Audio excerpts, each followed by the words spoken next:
Continuation on types of appointments. Third type of appointment is acting or temporary appointment. This type of appointment can be withdrawn or revoked at the pleasure of the appointing power. The appointee does not enjoy security of tenure. Note that the President cannot designate an acting chair in a constitutional commission in order to preserve the latter's independence. However, he may designate an ad interim appointee as chair in the Constitutional Commission, from the case of Brillantes versus URAC, 1990. Ad interim appointments and appointments in acting capacities. How are they different? Ad interim appointments are valid upon acceptance. Same with acting capacities appointment. Ad interim appointments are permanent, while appointments and acting capacities are temporary, meaning it cannot exceed 1 year. Ad interim appointments are made when Congress is not in session, while appointments and acting capacities are made anytime there is a vacancy. Ad interim appointments require a confirmation from the Commission on Appointments, while appointments and acting capacities does not require confirmation from the Commission on Appointments. Temporary designations. The President may designate an officer already in the government service or any other competent person to perform the functions of any office in the executive department, appointment to which is vested in him by law, when 1. The officer regularly appointed to the office is unable to perform his duties by reason of illness, absence, or any other cause, or 2. There exists a vacancy. In no case shall a temporary designation exceed 1 year. Section 17, Book 3 of the Admin Code of 1987. Congress cannot impose on the President the obligation to appoint an undersecretary as the President's acting secretary. The President shall have the freedom to choose who shall be his temporary alter ego, from the case of Pimentel versus Ermita. What are the limitations and the exercise of the appointing powers? 1. Under Section 13, Paragraph 2 of Article 7, the spouse and relatives by consanguinity or affinity within the 4th civil degree of the President shall not ensure or shall not during his tenure be appointed as 1. Members of the Constitutional Commission, 2. Members of the Office of the Ombudsman, 3. Secretaries, 4. Undersecretaries, 5. Chairman or heads of bureaus of offices including government-owned or controlled corporations and their subsidiaries. Second limitation. Recess or ad interim appointments. The President shall have the power to make appointments during the recess of the Congress, whether voluntary or compulsory, but such appointments shall be effective only until disapproval by the Commission on Appointments or until the next adjournment of the Congress, under Section 16, Subsection 2, Article 7. Another limitation. Rule on midnight appointments ban. The general rule is 2 months immediately before the next presidential election, which is on the second Monday of March, May siguro ni, and up to the end of his term, June 30, the President or acting President shall not make appointments. Section 15, Article 7, except when appointments are temporary appointments to executive positions when continued vacancies will 1. Prejudice public service, or 2. Endanger public safety. Limited to executive departments appointments.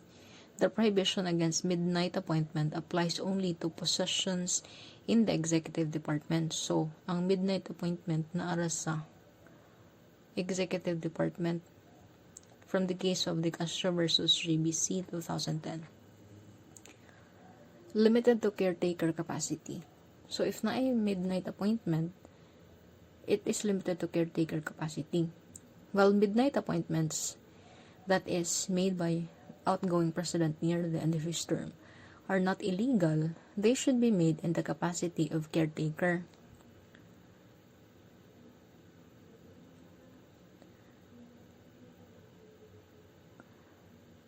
Of a caretaker, a new president being elected, doubly careful and prudent in making the selection so as not to defeat the policies of the incoming administration.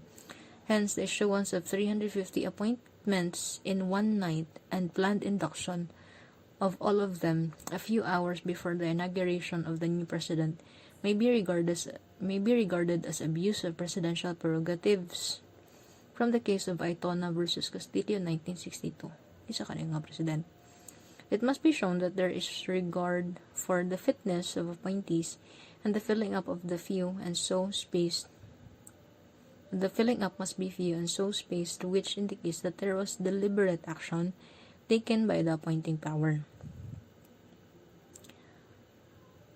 A limitation on exercise applies only to the president. Ban does not extend to appointments made by local elective officials. There is no law that prohibits local elective officials from making appointments during the last day of his or her tenure. Okay, mo ditong mali ang answer. Derama versus CA 2001. Appointing power of the acting president. 1. Appointments extended by an acting president shall remain effective unless revoked by the elected president within 90 days from his assumption or resumption of office. Section 14, Article 7. And 2. Midnight appointment bans or ban applies to the acting president.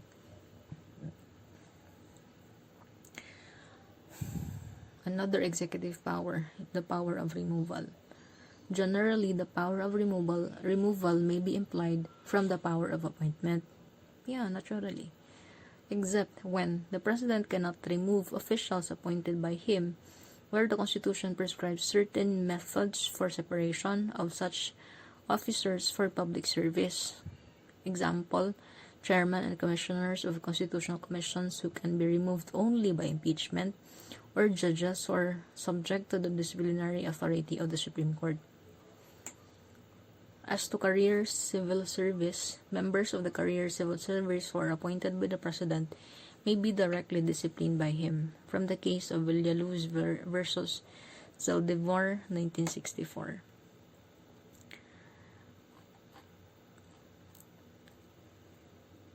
Cabinet members and such officers whose continuity in office depends upon the pleasure of the President may be replaced at any time, but legally speaking, their separation is effected not by removal, but by expiration of their term of the appointee. Next, power of control and supervision. Under Section 17, Article 7, the President shall have the control of all executive departments, bureaus, and offices. He shall ensure that the laws are faithfully executed. Control is essentially the power to 1. Alter or modify or nullify or set aside what a subordinate officer had done in the performance of his duties, and 2. To substitute the judgment of the former with that of the latter. From the case of Beraugo versus Truth Commission, 2010. What does the power of control include? 1. Act directly whenever a specific function is entrusted by law or a regulation to a subordinate. 2.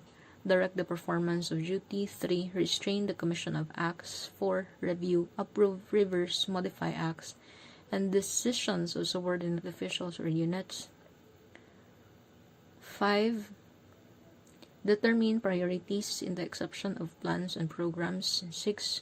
Prescribe guidelines and plans and programs. 7. Reorganization, meaning transfer of unit or transfer of functions, or abolish or consolidate or merge units.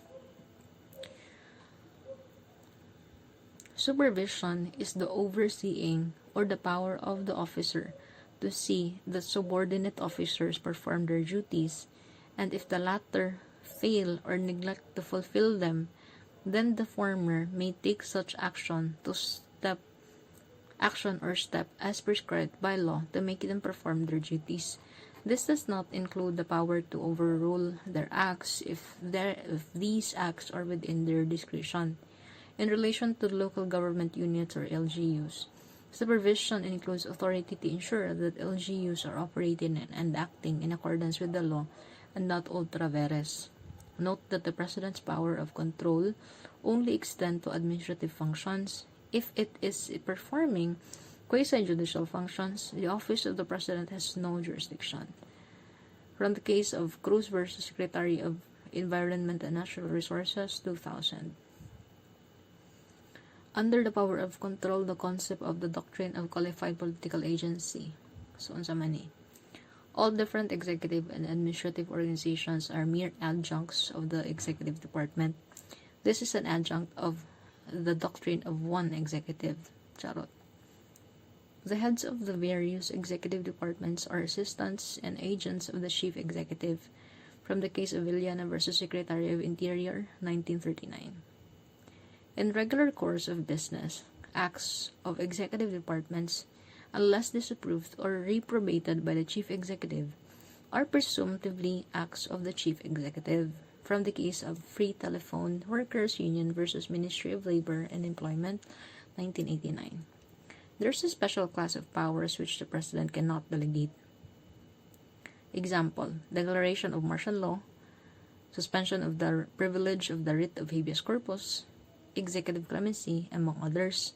So, di ni pwede delegate ang tulo. However, the power of review does not fall under these exceptional circumstances. Thus, the President can choose not to review the decision of the Department of Justice and delegate such power to the Secretary by virtue of the qualified agency doctrine, from the case of Angeles versus Gaite, 2009. Executive departments and offices. Generally, the multifarious executive and administrative functions of the chief executive are performed by and through the executive department.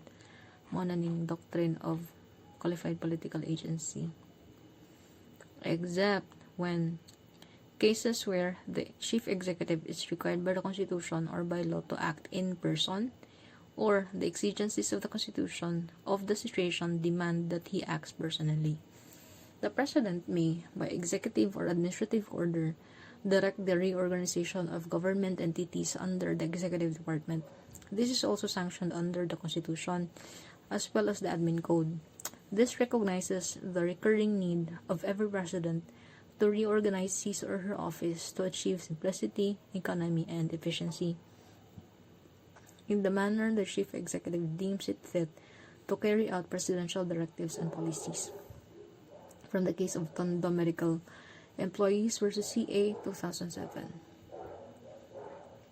Power to abolish offices. Generally, the power to abolish a public office is legislative. However, as far as bureaus, offices, or agencies of the executive department are concerned, the power of control may justify him to inactive functions of a particular office. From the case of Buklod, Kawaning, EIIB versus Zamora, 2001. In establishing an executive department, bureau, or office, the legislature necessarily ordains an executive agency's position in the scheme of administrative structure. Such determination is primary, but subject to the President's continuing authority to reorganize the administrative structure, from the case of Anak Mindanao versus Executive Secretary, 2007. Note, a distinction is made when or between the office of the President proper and the office of the President. The President has the power to abolish, consolidate, merge units of the office of the President proper. On the other hand, the President's power to reorganize offices outside the office of the President power, but still within the office of the President, is limited merely to transferring functions. The case of Pichay versus Office of the Deputy Executive Secretary, 2012. General supervision over local government units and the autonomous regions. The President shall exercise general supervision over local governments.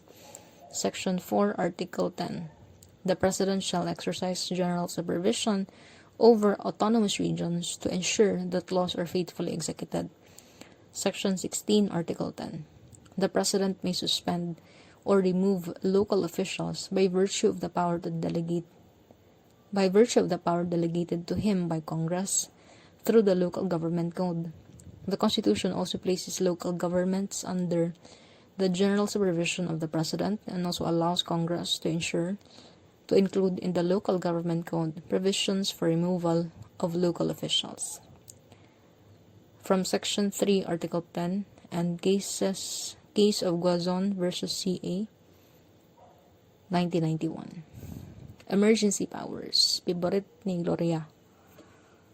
Emergency powers are delegated by the Congress, which cover such power necessary to carry out a declared national policy declared by Congress. Nature of the grant of emergency powers. Generally, Congress is the repository of emergency powers. This is evident in the tenor of Section 23, Article 2, Section 23, Subsection 2, Article 6, authorizing it to delegate such power to the President. Certainly, a body cannot delegate a power not reposed upon it. So, ma-repose sa Congress ang emergency power before it can properly delegate such to the President. But it has certain limitations. 1. It has limited period. It ceases upon the withdrawal of the Congress through a resolution or failing to adopt it upon next voluntary adjournment, and it is subject to restrictions from Congress. From the case of Rodriguez versus Hilia, 1953, for nature of emergency powers. Requisites for grant of emergency powers. Knowing that during grave emergencies, it may not be possible or practicable for Congress to meet and exercise its power, the framers of the Constitution deemed it wise to allow the Congress to grant emergency powers to the President, subject to certain conditions, which are: 1. There must be a war or other emergency. 2. The delegation must be for a limited period only. 3. The delegation must be subject to such restrictions as Congress may prescribe. And 4. The emergency powers must be exercised to carry out national policy declared by Congress. What is the concept of emergency? Emergency, as a generic term, connotes the existence of conditions suddenly intensifying the degree of existing danger to life or well-being beyond that which is accepted as normal. Implicit in these definitions are the elements of intensity, variety, and perception. Emergencies, as perceived by legislature or executive in the United States, have been occasioned by a wide range of situations, classifiable under 3 principal heads. 1. Economic. 2. Natural disaster. And 3. National security. So, muna ang types of emergency. Emergency, as contemplated in the 1987 Constitution, is of the same breadth. It may include rebellion, economic crisis, pestilence or epidemic, typhoon, flood, or other similar catastrophe of nationwide proportions or effect.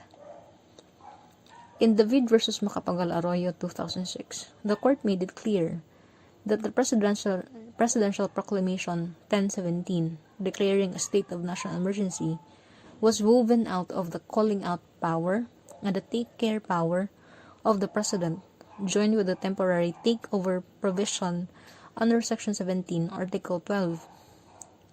Presidential Proclamation 1017 purports to grant the President, without delegation from Congress, to take over or direct operation of any privately owned public utility or business affected by public interest. The President may declare the existence of a state of national emergency without congressional enactment. However, the exercise of emergency powers requires a delegation from Congress, which is the repository of emergency powers.